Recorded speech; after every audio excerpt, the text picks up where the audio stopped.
जी part 2 start हो गया जी। कोई क्वेश्चन? हर साल न्यू रेट कैसे लगा सकते हैं बेटा? हर साल न्यू रेट नहीं ना लग सकता बेटा। न्यू रेट तो सिर्फ तब निकलता है जब एस्टीमेट चेंज हो रहा हो। एस्टीमेट चेंज हो रहा है तो लाइफ बदलेगी या रेट बदलेगा ना, वैसे तो नहीं बदलेगा। हर साल रेट कैसे चेंज कर सकते? 190 का रेट निकाल लें, जरूरत नहीं है, ये सही है बस। तो जरा आप करें। हाँ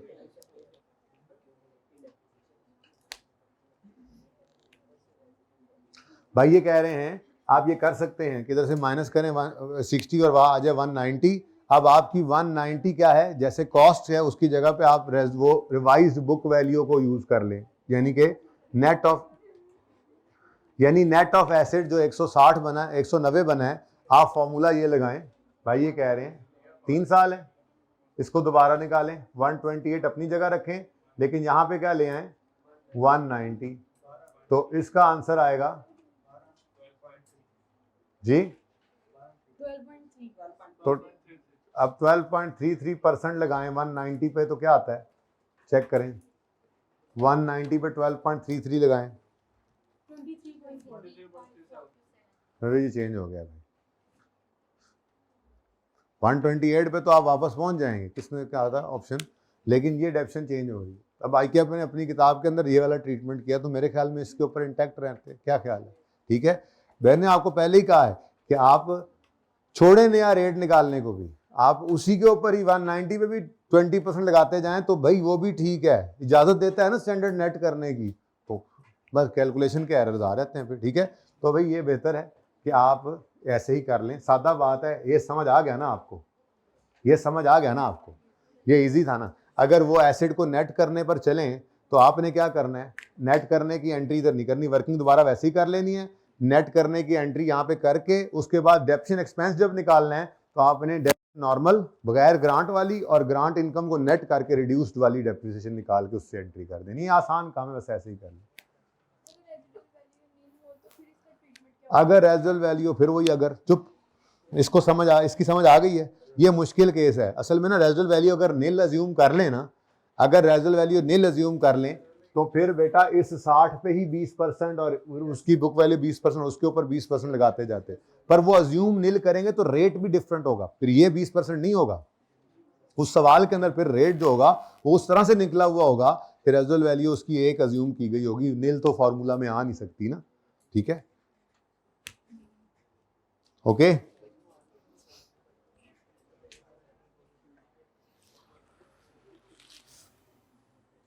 मैंने वैसे किया था यहाँ पे ना आपके लिए थोड़ा सा कि दिखा दूंगा बच्चों को। ये देखें ना, ये मैं कह रहा हूँ कि अगर क्वेश्चन बैंक 4 हम इस तरह से करें और इस पर रेट लगाएं तो ये ठीक है, लेकिन उसमें मसला क्या आता है, एंड पे बुक वैल्यू 128 नहीं बचती। ये फिर इनकंसिस्टेंट हो जाएगा ICAP के सोल्यूशन के साथ। फिर इसको कंसिस्टेंट करने के लिए फिर फनकारी एक लगानी पड़ेगी। तो इसके लिए बेहतर क्या है, जो स्कूल से समझ आ गया वही कर लें। ठीक है, ओके स्टूडेंट। बेटा तो जब होगी तो देख लेंगे ना, हम अपने असूलों पे कायम रहेंगे ना। हमने जैसे रीपेमेंट सीखी है हम उसी के हिसाब से कर लेंगे। हमने 30 सितंबर पे भी देख ली थी, हम इसमें भी देख लेंगे, कोई मसला नहीं। जिस दिन रीपेमेंट होनी है उस दिन का असूल बताया हुआ है। अनअमोर्टाइज बैलेंस को डेबिट करना है, अगर अलग रख रहे, कैश को क्रेडिट करना है, फॉरफिट एक्सपेंस। दूसरे तरीके के अंदर एसिड जितना बढ़ना है उतनी डेप्शन बढ़ा लेंगे रिमेनिंग लाइफ के हिसाब से। वर्किंग करनी पड़ेगी पूरी जी। अच्छा जी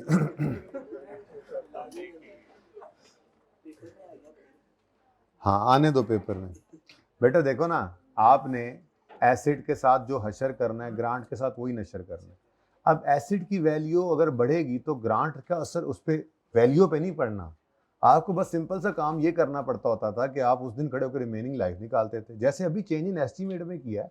देखें, अगर करके मुझसे सवाल ना किया करें, आप खुद कर दिया करें वही काम। क्यों भाई, ऐसे ही आप बड़ा ऐसे ही होना। आपने क्या मतलब, एक चीज सामने आ गई है, क्या करते थे भाई, रीवैल्यूएशन के दिन क्या करते थे, रीवैल्यूड अमाउंट उठाते थे, उस दिन खड़े होकर रिमेनिंग लाइफ निकालते थे। अब ग्रांट का क्या ताल्लुक है रीवैल्यूएशन के साथ? वो तो एसेट रीवैल्यू हुआ, तो बस उस एसेट का पैटर्न ऑफ डेप्शन चेंज हो रहा है तो वही ग्रांट पे भी लग जाएगा। यानी कि आपने जो हशर करना है वही नशर करना है, बस सिंपल सी बात, ठीक है। रिड्यूसिंग बैलेंस वाला तो रीवैल्यूएशन नहीं करवाया है कि अपने आज तक कभी, तो तुम उससे आगे उसके साथ जोड़ रहे हो तो बहुत मुश्किल बात, ठीक है। लेवल भी है ना आपका एक, उससे हद तक ही जाना जी। लेकिन ये चीजें ना ऐसे पूछा, अपने आप के लिए खुद कॉम्प्लेक्स, जब चीज सामने आएगी तो जो सिखाया उसी को अप्लाई कर देना, तो इंशाल्लाह हो जाएगा। चुप कर, इधर से और को सवाल? पार्ट 2 शुरू हो गया है ना? करेक्शन ऑफ एरर नहीं शुरू हुआ अभी तक, डिस्कस वाले अब कल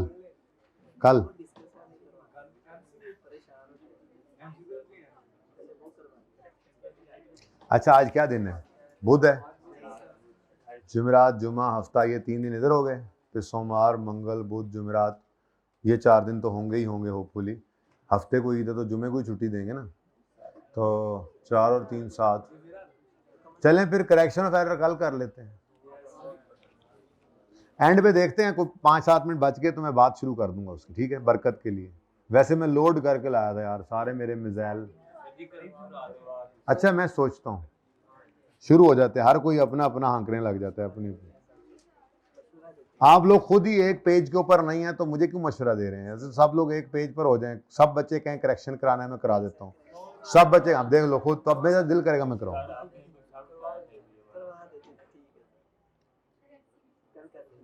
अच्छा जी, ये जो MCQ 6 है ना जी, इसमें यही मसला है। MCQ 6 के अंदर ये मैंने पेंडिंग किया था, लेकिन मैं अब आपको दिखा दूं, प्लीज बेटा चुप करें ना यार तबीयत सही हुई है, मिजाज मेरा वही है अभी भी, मार ना खा लेना।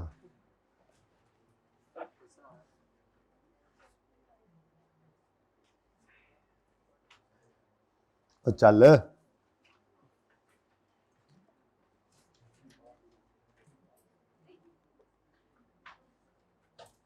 मैं आपको जरा MCQ 6 दिखाना चाह रहा था यहां से।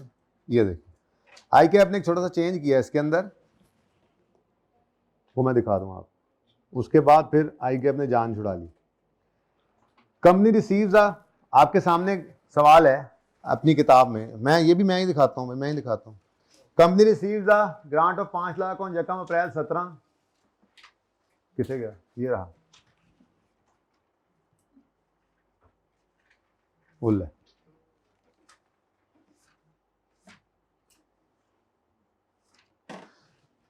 ऑन यकम अप्रैल 17 to facilitate purchase on the same day of an asset costing 750, ठीक है जी, सेम चल रहा है अभी तक। फिर the asset has a 5-year useful life and dept on 30% reducing balance basis. आगे इसने एक लाइन यहाँ पे ICAP ने ऐड की, क्योंकि जब ICAP को लिख कर भेजा ईमेल, फिर हम ईमेल करते होते हैं उस्ताद भी, ठीक है ना यार, ये तो तुमने ये आंसर दिया हुआ है। असल में अगर ये वाली लाइन उस MCQ में ना हो तो इन चारों में से कोई ऑप्शन आंसर नहीं आता, 5वां ऑप्शन बनता है, ठीक है। हाँ ना अबव नहीं, बल्कि फिगर मैंने तो लिख के करवा दिया था, फिर ICAP ने अब इसको क्या कर दिया, बदल दिया। अब यहाँ पर क्या आ गया, रेजल वैल्यू नेग्लिजिबल हो जाए। उसके बाद ICAP ने इसके सोल्यूशन के अंदर क्या किया, पकड़ा इस 500 को और उस पर लगा दिया 30%। पहले साल की डेप्रिसिएशन आ गई, यानी कि वो ग्रांट इनकम आ गई, उसके बाद फिर जो बुक वैल्यू आई उस पर फिर लगा दिया 30%, तो आंसर 105 आ रहा है। तो मेरे ख्याल में इस तरह की किसी बात को साइड पे रखते हुए हम इस MCQ को ही काट देंगे, क्योंकि मुश्किल से तो एक बात सीखिए सुकून से, ठीक है। बहरहाल चलो कर ही लेते हैं। अगर ये मैं यहाँ पे ऐड कर रहा हूँ, क्योंकि ICAP ने इसको ऐड किया है, ये फुल स्टॉप की बजाय यहाँ पे क्या आ गया, कॉमा, और क्या ऐड हुआ है जी, यहाँ से देखकर मैं ICAP की स्टडी टेक्स्ट से मैंने आज डाउनलोड की ताकि ताज़ी वाली हो, कोई शक ना रहे ना, ठीक है। That the residual value is negligible.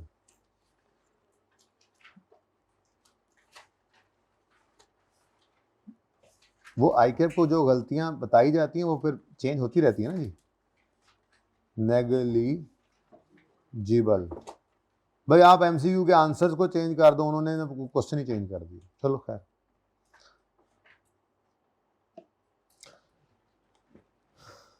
अब रेजुल वैल्यू नेग्लिजिबल करके इन्होंने क्या किया हुआ है, इन्होंने ये काम किया है 500 इंटू 30%, क्या आंसर आता है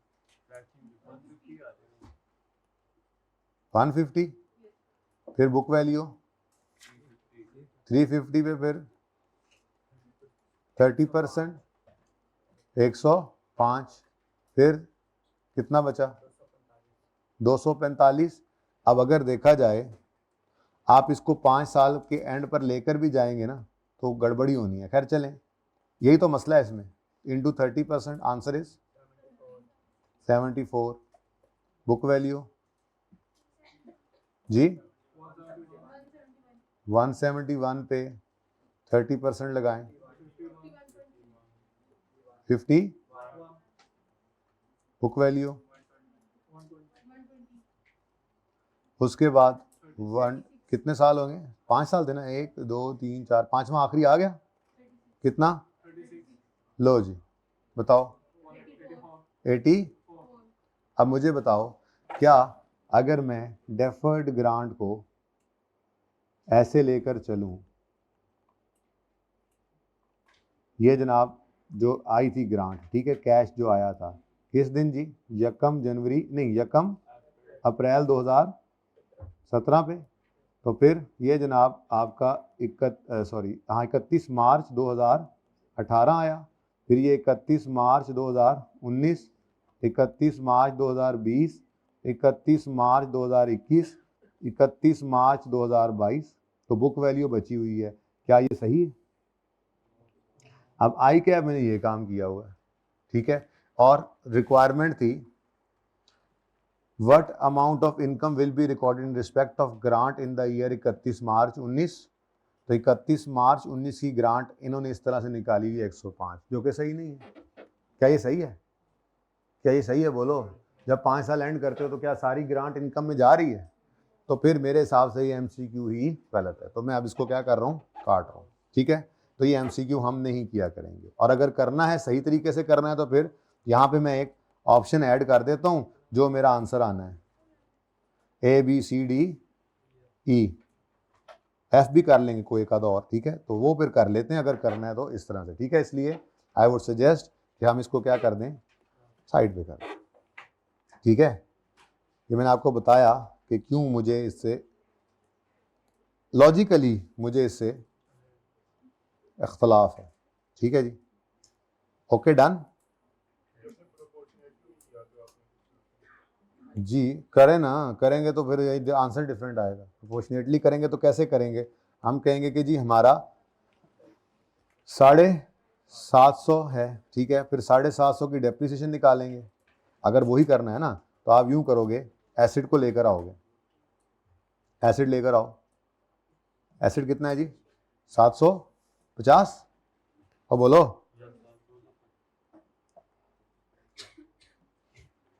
तो 750 रुपये का एसिड। अब 750 का एसिड जो है उसको 30% करो, 20 225, 525, उसके बाद फिर 525 को जी 158 कर लो यार, फर्क क्या पड़ता है। उसके बाद आगे ना चलो, मुझे बताओ डेप्रीशिएबल अमाउंट कितनी है, 750 माइनस 0, सारा ही वो कह रहा है ज्यूम करो ना कि डेफिसिट हो जाना है, ऐसे ही है। तो इस हिसाब से फिर मुझे यहाँ पे खड़े होकर कहना चाहिए जी 500 जो है ना, 500 इस साल के अंदर 158 डेप्रीशिएट हो चुकी है, डेप्शन 750 की, टोटल 750 होनी है। आंसर क्या आता है? इस तरह से चले तब भी आ जाता है, ठीक है, लेकिन क्या करना पड़ रहा है, इसको 0 पर। आंसर तो ये सेम है, लेकिन अल्टीमेटली यहाँ पर क्या हो रहा है मसला, इस बेस पर ही चलते चले आए तो फिर तो अज्यूम करना पड़ रहा है, अज्यूम करना पड़ रहा है उसको भी 1 मतलब 0, और अज्यूम करना पड़ रहा है ये भी खत्म हो जाएगी। तो ये तो मेरे हिसाब से सही नहीं है, इसलिए बस छोड़ें इस बात, ठीक है। प्रोपोर्शनेटली भी करें तो यही बनता है, नहीं करना ये, इसको छोड़ दें। मैंने क्या करके कराया जी, हद होगी, मुझे कहना चाहिए था छोड़ दें बस, ठीक है। अच्छा, अब ऐसा करें, करेक्शन को कल पे रखें, आ जाएं ज़रा थ्योरी वाले सवालों पे थोड़ा सा, फिर लिखते हैं इनको। जी कर लो पहले साल भी यार, उसने रिक्वायरमेंट में जो दूसरा साल मांगा हुआ है भाई। कौन सी? नहीं बेटा देखो ना, आपने जब इस साल करना था, आपने कहना था जी 500 जो है ये 225 रुपये इस साल डेबिट हो गया 750 में से, ये करते तो वो रिक्वायरमेंट नहीं थी ना, 150 आना चाहिए। रिक्वायरमेंट नहीं थी, रिक्वायरमेंट उसने क्या कही थी, ये वाले साल की इनकम कितनी है, तो ये नहीं है सही ना, इसको छोड़ो बस, तस्वीर क्यों ले रहे हो। आओ यार डिस्कस करो यार, क्या यार तुम लोग कौन हो यार, मैंने करेक्शन ऑफ एरर कराना था यार।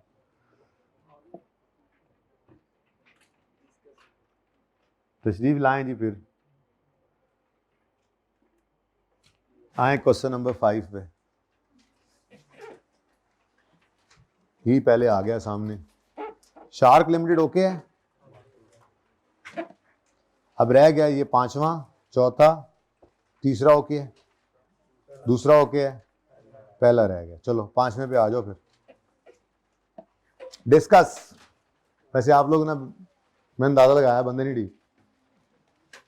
अच्छा एक काम करते हैं, सुने, इन तीन में से जाहिर है तीनों थोड़ी करवाने चाहिए, जो सबसे आसान वाला है वो मैं देख लूं, एक मैं करवाऊंगा, बाकी दो आपको आज फिर मौका दूंगा, कल फिर उनमें से कोई एक फिर लिखवाऊंगा, लेकिन फिर आपको साथ लिखने नहीं दूंगा। आज एक मैं लिखने देता हूं ना, कल से फिर ये नहीं करूंगा कि आपको लिखने दूं, बल्कि मैं कहूंगा बेटा इसका ये आंसर लिखना चाहिए था, आपने क्या लिखा, अपने अल्फाज में लिखना है, सोल्यूशन बाद में देखना है। अगर सोल्यूशन 60% तक भी मैच कर रहा है तो आपको पूरे नंबर मिलेंगे, मतलब आपने अपने अल्फाज के अंदर वो बात कर ली, ठीक है ना। अंग्रेजी जरा लिखना जरा मुश्किल काम है, ठीक है। तो यहां से हम शुरू करेंगे वो सफर डिस्कस वाला। इसमें लिखने के बाद आपको IAS 40 में भी डिस्कशन वाला सवाल आ सकता है, IAS 23 में भी आ सकता है, IAS 16 में भी आ सकता है, वो पर्चे में भी दे देता होता है।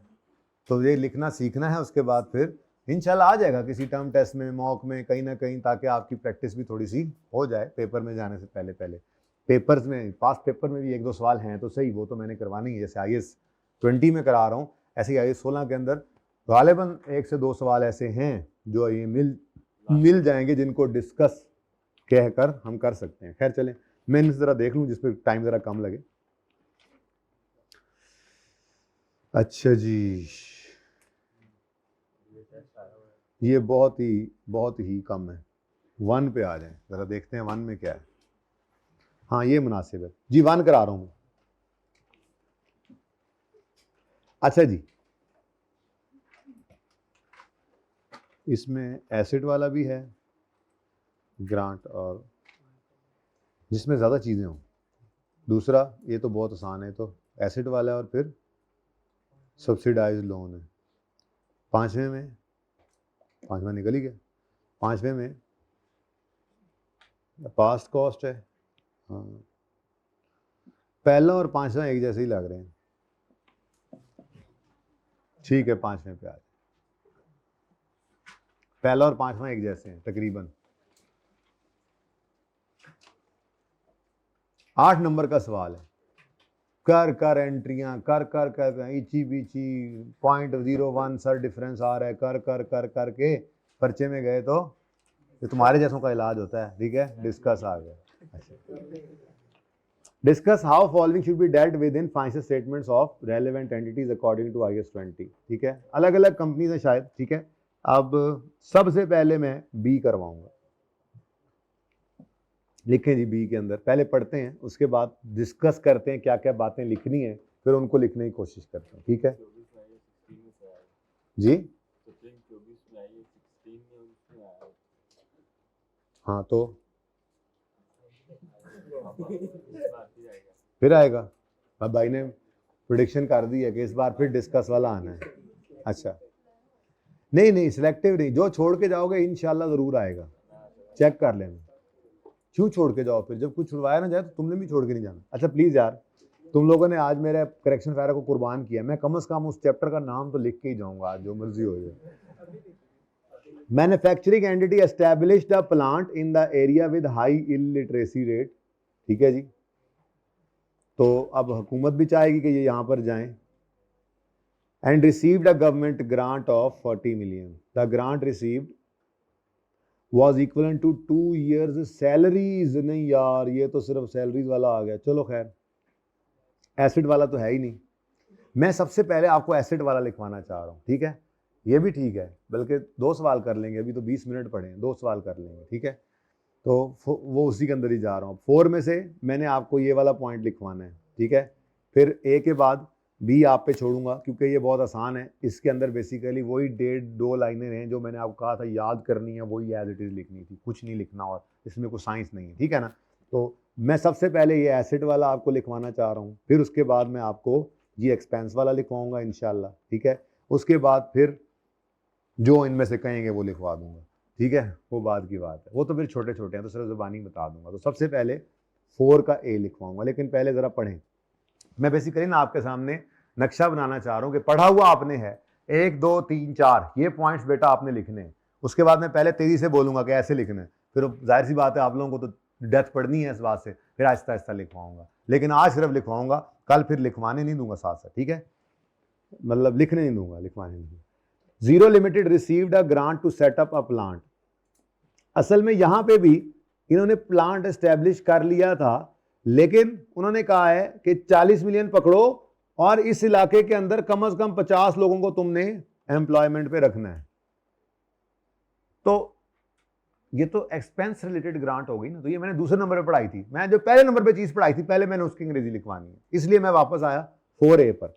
4A में कह रहा है Zero Limited received a grant to set up a plant in an under developed rural area 3 years ago. One of the condition of grant was that Excel will maintain minimum 200 employees during the next 5 years. However, due to worsening conditions, Excel failed to maintain. इस साल के अंदर ये मसला हुआ है। अब इसमें रीपेमेंट आ रही है। Excel has presenting the grant in statement by deducting, सुभान अल्लाह, ये तो बहुत अच्छा कुछ लिख सकते हैं इसके ऊपर, लेकिन अभी इसकी भी बारी नहीं आई। मुझे सिंपल एसेट वाला लब के दो, मैंने नहीं ऐसे लिखवाना, सीधा ही ये आखिरकार हम वापस वहीं पे आ गए जितने दी। अच्छा,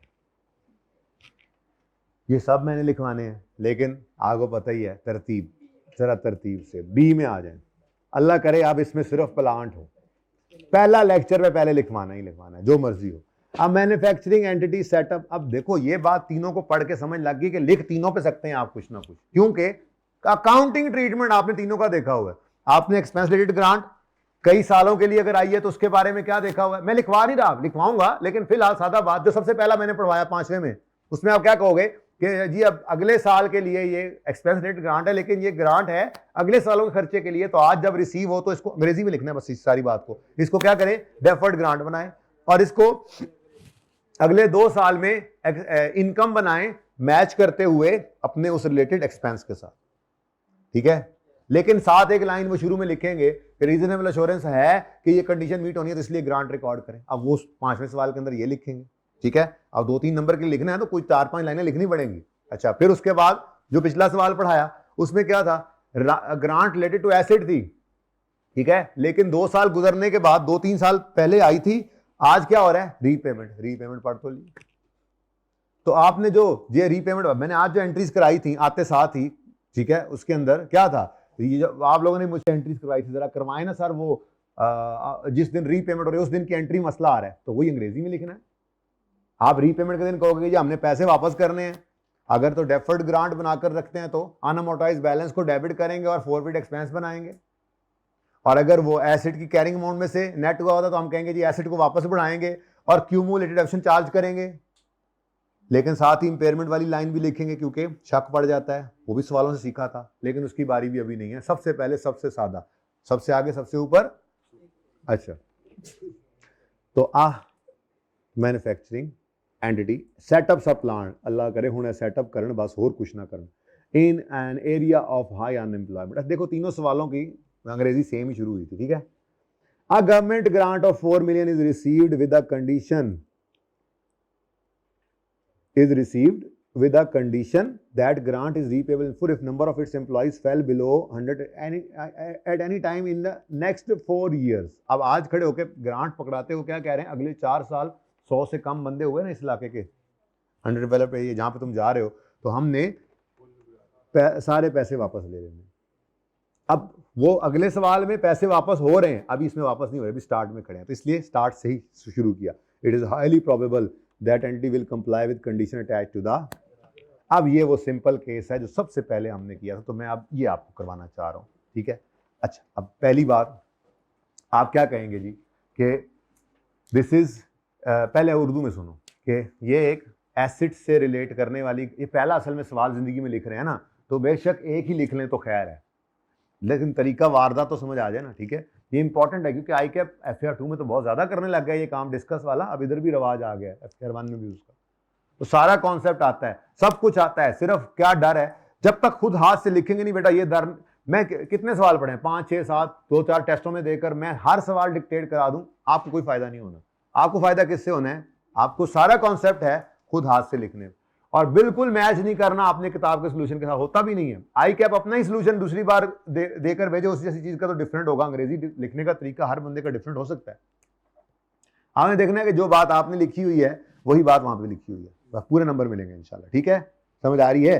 अच्छा, अब ये एसेट रिलेटेड ग्रांट है, ठीक है, और कंडीशन है अगले 4 साल तक, कितने साल तक, चलो कंडीशन कुछ अटैच्ड है, तो अब हम ये कहेंगे जी एसेट रिलेटेड ग्रांट है, और चूंकि रीजनेबल एश्योरेंस है कि हम इस ग्रांट के साथ अटैच कंडीशन को फुलफिल कर लेंगे, तो इस ग्रांट को हम रिकॉर्ड कर लेंगे। पहली बात ये लिखेंगे। दूसरी बात लिखेंगे, अब ये इनिशियल रिकग्निशन की हमने बात की, ठीक है, पहली बात, ठीक है। दूसरी बात, अब इसको मैयर कैसे करना है, इसको मैयर कैसे करना है, पहली बात क्या कि हमने ग्रांट को रिकॉर्ड कर लेंगे। फिर अगली बात हमने की कि क्योंकि ये ग्रांट रिलेट कर रही है एसिड के साथ, तो इसको फॉरेन इनकम में नहीं लेके जाना, बल्कि इसको over the life of asset income बनाना है। अब मैं आगे फिर रुक गया, सवाल में ये नहीं लिखा हुआ कि ये डिडक्ट करते हैं या ये ग्रांट को अलग रखते हैं। डिस्कशन वाले सवाल में बिल्कुल ऐन मुमकिन है ये ना लिखना, क्योंकि वो आपसे तो पूछना चाह रहा है कि आप बताओ कि जी ये ग्रांट है एसिड से रिलेट करती, इसको एकदम इनकम में नहीं डालना, बल्कि over the life of acid systematically इसको इनकम में डालना है। और अगली बात, इसको रिकॉर्ड करने के भी 2 तरीके हैं, या तो हम ग्रांट को अलग रखकर इनकम बनाएंगे ओवर लाइफ ऑफ एसिड, या ग्रांट को कैरिंग अमाउंट ऑफ एसिड में से नेट करेंगे, रिड्यूस डेप्शन के जरिए इसको इनकम बनाएंगे। अब ये सारी बातें आपने लिखनी है, दोनों के बारे में लिखना पड़ेगा, क्योंकि उसने नहीं बताया कौन सा है। लेकिन जो 5वें सवाल को गालिबन में पढ़ के आया, उसमें उसने क्या कह दिया था, डायरेक्ट मेथड है, पता नहीं इनडायरेक्ट, कोई एक बता दिया, तो जो बता दिया उसने, फिर उसके हिसाब से आप जवाब देंगे, ठीक है। अब ये कुछ बातें मोटी मोटी समझ आई है कैसे लिखनी है। अब ये सवाल में इसका जवाब मैं आपको लिखवा रहा हूं, ये सारी बातें आपके जहन में है, कोई मैंने नई बात आपको नहीं बताई, लेकिन लिखना है बस, आपको ये डर है दूर करना है, बस आपने खुद ही करना है लिखकर, ठीक है। तो अल्लाह करे आज सिर्फ ये एक ही लिखा जाए, मैं तो दुआ करूंगा। बाकी मैं सवालों को सिर्फ रीड करके कहूंगा 1 2 3 4 पॉइंट्स लिख के लाना, 1 2 3 4 लिख के आप लिखोगे, इंशाल्लाह आगे आसानी है। कॉन्सेप्ट आपके पास है, एक डर होता है, अंग्रेजी जबान नहीं है ना हमारी, इसलिए डर होता है। अच्छा, नहीं तरक्की के लिए अंग्रेजी की जरूरत नहीं, तरक्की के लिए इसकी जरूरत है कि समझो चीज को, ठीक है ना। हाँ, बहरहाल पर्चा अंग्रेजी में, तो क्या करें, अपने अल्फाज में लिखें, ठीक है। अच्छा जी, अब ये मोटे मोटे पॉइंट्स क्या हैं जरा दोबारा बताओ। पहली बात क्या कहोगे, एसेट रिलेटेड ग्रांट है। दूसरी बात क्या कहोगे, हाई प्रोबेबिलिटी यानी कि रीजनेबल एश्योरेंस है कि हम ग्रांट की कंडीशन मीट करेंगे, इसलिए इसको रिकॉर्ड करेंगे। तीसरी बात नहीं, तीसरी, हाँ चलो ठीक है, ऐसे भी कह सकते हैं, हम इस ग्रांट को रिकॉर्ड करेंगे। तीसरी बात हम कहेंगे इसको रिकॉर्ड करने के 2 तरीके हैं, इसको आप ग्रांट के तौर पे अलग से डेफर्ड ग्रांट बनाएं और आहिस्ता आहिस्ता इनकम बनाएं ओवर लाइफ ऑफ एसिड, या इसको एसिड कैरिंग अमाउंट में से नेट कर दें और रिड्यूस डेप्शन के जरिए इसको इनकम बनाएं। ये सारी बातें हम अपने लिखनी है, ठीक है, तो लिखना शुरू करो। अच्छा, अब बी लिखकर आगे आप बुलेट्स लगा दो, 1 2 3 रोमन वाले लिख दो, आपकी मर्जी है, कि पैरा में लिख दो, आपकी मर्जी है, ठीक है। मैं तो कहता हूं पॉइंट फॉर्म में लिखो, ज्यादा बेहतर है, ठीक है। तो बी के अंदर आप यूं लिखोगे, यूं आपने लिखा बी, ठीक है। अब ऐसे 1 लिखो, this is a grant related to asset, this is a grant related to asset, and as there is reasonable assurance that entity will comply with attached conditions and, जल्दी जल्दी लिखें प्लीज, and ये सिर्फ तसल्ली के लिए आपको लिखवा रहा हूं, वरना बात वही है जो की है वही लिख रहे हैं आप, अपने अल्फाज में लिखते हैं आप, काश। It is a grant related to asset and as there is a reasonable assurance that entity will comply with attached conditions, यहीं से जवाब उठाकर लिख रहा हूं मैं, and as there is reasonable assurance that entity will। अच्छा तरीका क्या होता है पता है, डिक्टेशन जब होती है तो पहले जुमला पूरा सुने ध्यान से फिर लिखें। अब मैं फिर दोबारा शुरू से बोल रहा हूँ, एक बार सुने फिर जो मैं पॉज लूंगा फिर लिख लूंगा, ठीक है। तो this is a grant related to asset and as there is a reasonable assurance that entity will comply with attached conditions, therefore यहां से आगे जुमला नया लिखना है ना, इसलिए मैं रुक गया। This is a grant related to asset and as there is reasonable assurance that entity will comply with attached conditions, comma, therefore जो फुल स्टॉप के बाद भी लग सकता है, कोई गल नहीं, therefore this grant shall be recorded, therefore this grant shall be recorded, full stop। नहीं वो अगली बात अलग बताएंगे ना, अगर तो उसने कहा होता अलग रखते हैं तो मैं यूं ही जुमला कैरी ऑन करता और मैं कहता should be recorded as deferred grant और फिर ठीक है। लेकिन अब मसला क्या है, वो चुप है, वो चुप है तो फिर हमें दोनों बताने पड़ेंगे। तो अगला पॉइंट लिखोगे आप ऐसे, पॉइंट 2, पहली बार में क्या बता दिया कि ग्रांट को रिकॉर्ड कर लो, ठीक है। अगली बात, this grant may be recorded, बल्कि एक minute, this grant shall be recorded, बल्कि ठीक है ऐसे आगे लिखो, क्या लिखवा रहा हूं मैं, this grant may be recorded separately as deferred income, this grant may be recorded separately as deferred grant, and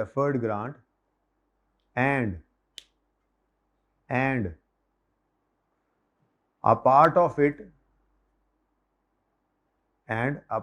it will be transferred to P&L as income। ये अब जुमला अपने अल्फाज में लिख सकते हो, मेरे से बस यही लिखा गया, मुश्किल तो नहीं हो गया। And a part of it will be transferred to P&L as income on the same basis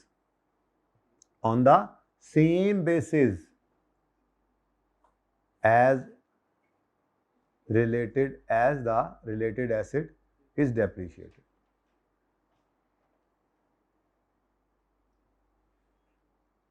full stop के बाद तीसरा पॉइंट लिखें, अल्टरनेटिवली।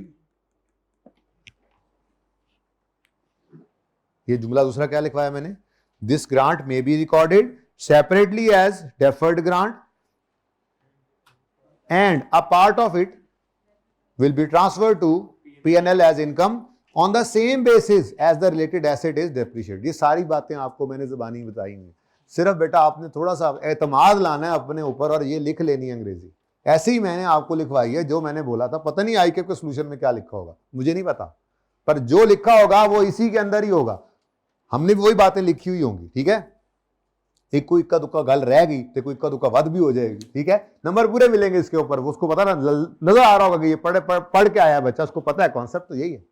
अच्छा आप तीसरा पॉइंट लिखें, अल्टरनेटिवली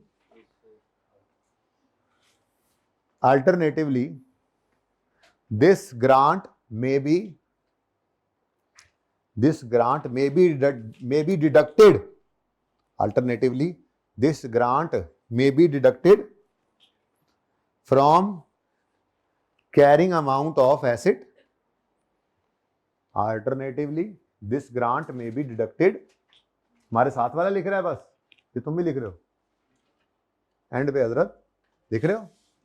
अच्छा alternatively this grant may be deducted from carrying amount of asset and it shall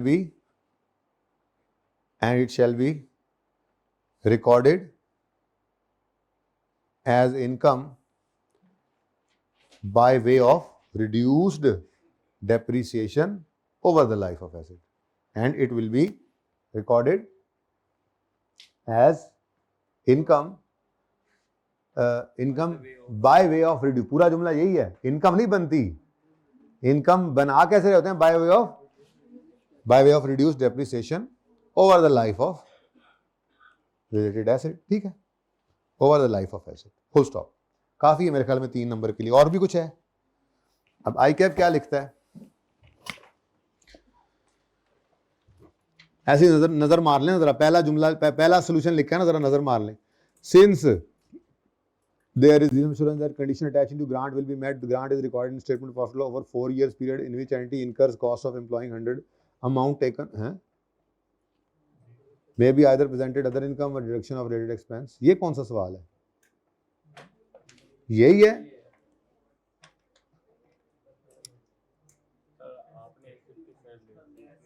फिर देख लेते हैं।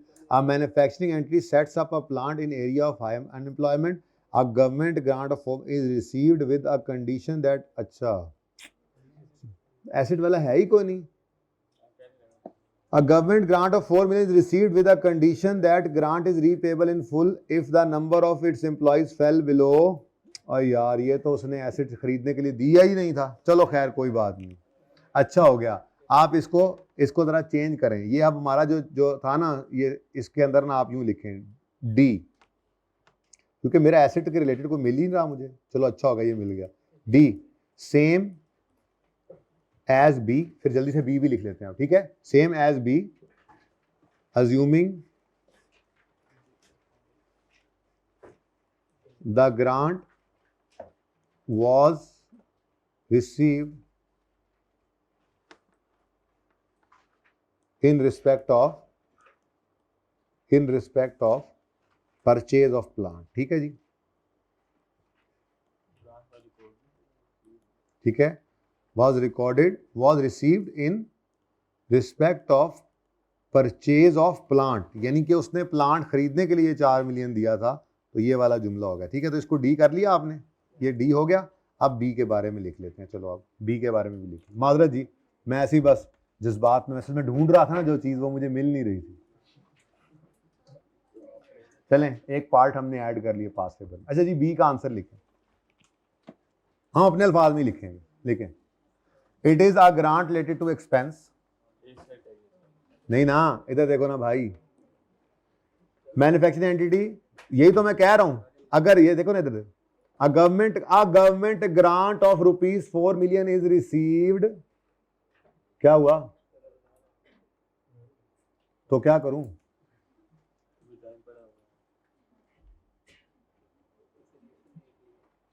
a grant of rupees 4 million is received with a condition that grant is repayable in full if number of its employees fell below 100 any time during the next।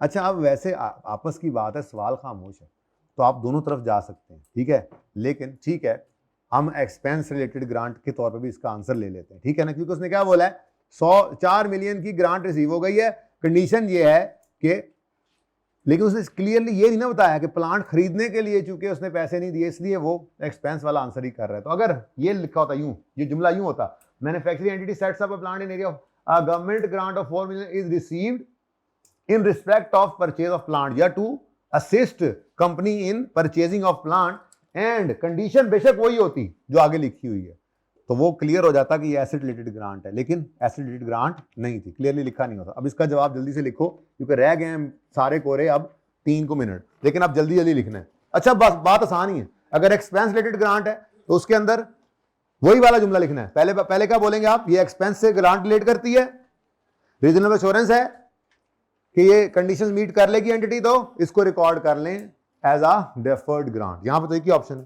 फिर अगला option 2 है, इसको या तो आप इनकम बनाएंगे सेपरेटली ओवर सेम लाइफ या same pattern जैसे रिलेटेड एक्सपेंस बन रहा है, रिकॉर्ड हो रहा है, या इसको आप रिलेटेड एक्सपेंस में से नेट भी कर सकते। अब ये जुमले 2-3 लिखने हैं अगर यही एक्सपेंस रिलेटेड ग्रांट हो। जल्दी से लिखो बी पार्ट का answer, it is a grant related to expense and मैं कोशिश करूंगा जैसा जुमला वो बनाया था ना बिल्कुल वैसा ही बने, ताकि आपको एक तरह का थोड़ा सा पैटर्न, थोड़ा फर्मा सा मिल जाए, थोड़ा कि जब भी आपका एसेट रिलेटेड ग्रांट आएगी तो आपने इस तरह से लिख लेना है, और जब भी एक्सपेंस आए तो इस तरह से, ठीक है ना। तो ये मैं जुमला सेम रखने की कोशिश करूंगा।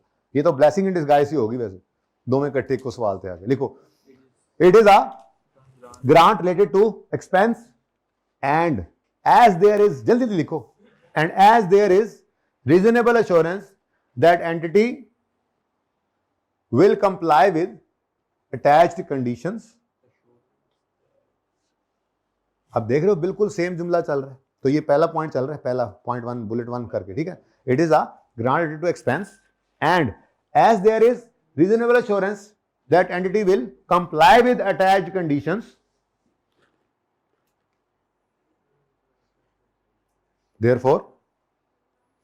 therefore this grant shall be recorded, therefore this grant shall be recorded 2 minutes as as deferred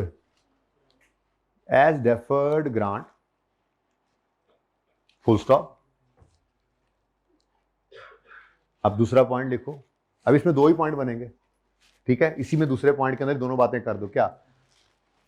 this deferred grant shall be transfer to profit and loss, बल्कि 3 बना भी सकते हैं अगर आप चाहें तो। This deferred grant will B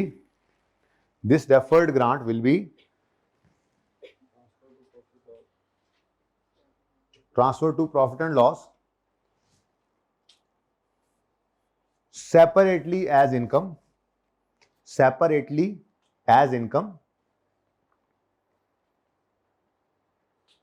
on the same pattern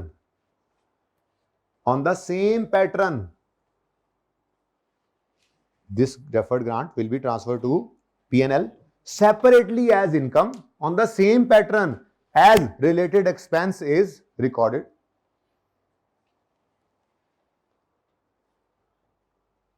full stop.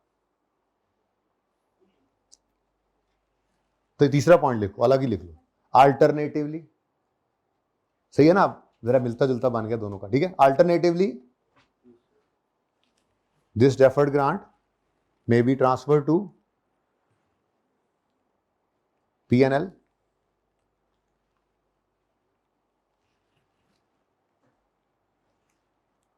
as a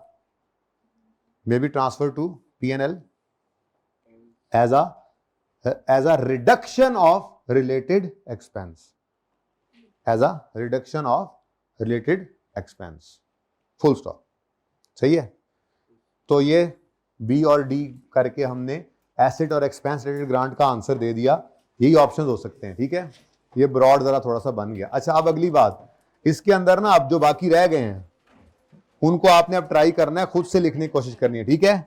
ये पहले ए और सी भी बिल्कुल सिंपल सा है। 5वें के अंदर ए आसान है, बी का सिर्फ डेढ़ लाइन 2 लाइन वो जो मैंने कही थी याद करनी है, सब्सिडाइज लोन वाली, वो लिखनी है एज इट इज उठाकर।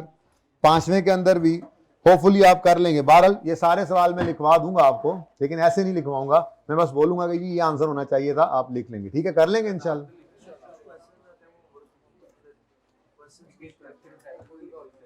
कौन से क्वेश्चन रहते हैं? कौन से? चलें कल बात कर लेते हैं अब इसके ऊपर। MCQs IAS 20 के मुकम्मल होने चाहिए, IAS 40 के मुकम्मल होने चाहिए, आपके IAS 23 के मुकम्मल होने चाहिए, ठीक है। और ये डिस्कस वाले सवाल लिखे हों। कल मैं आते साथ करेक्शन शुरू करूंगा और उसके बाद फिर बची खुची चीजों को करेंगे। ये बड़ा काम गलत है, पहले कुछ और शुरू कराते हो फिर मुझे करने नहीं देते। अल्लाह हाफिज।